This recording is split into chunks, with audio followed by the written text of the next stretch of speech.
he is, of course, regularly accused of anti-Semitism. Yeah, that's nonsense, though, in his case. I mean, well, I assume it's nonsense. The Hungarians, what I said in the speech that people quote from is true. I said that, that there's a legacy of anti-Semitism in Hungary which you can't deny. You have to recognise that if you're going to form any kind of coherent idea of what Hungary is as a nation. It has a large Jewish population who've got to be included, and this was one of the great strengths of the Austro-Hungarian Empire, that it gave to the Jews a sense of national identity as well as their ethnic and religious identity, and that was in danger of being lost because of the Nazi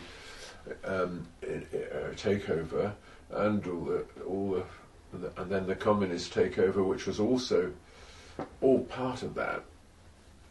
So you should never ignore the possibility of anti-Semitism and the situation of the Jew in Hungary if you want to have a nation state. And I think Viktor is aware of that, and he's done a lot, with Holocaust memorials and all that sort of stuff, to include Jews in his particular form of national politics. But it's not surprising that they don't necessarily want to be included.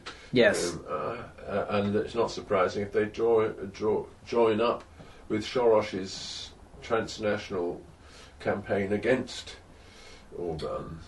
So it's just such a complicated matter. All I would say is that there's no easy solution to this, but it's not the case that Orban is anti-Semitic. He is trying to find his own solution.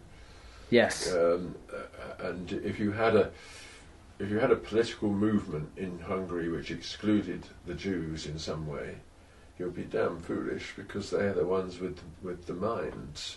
And many of they've been as the Budapest intelligentsia. Many of them are Jewish, and they've inherited a long history of political thinking, which has been extremely useful to previous generations of Hungarians.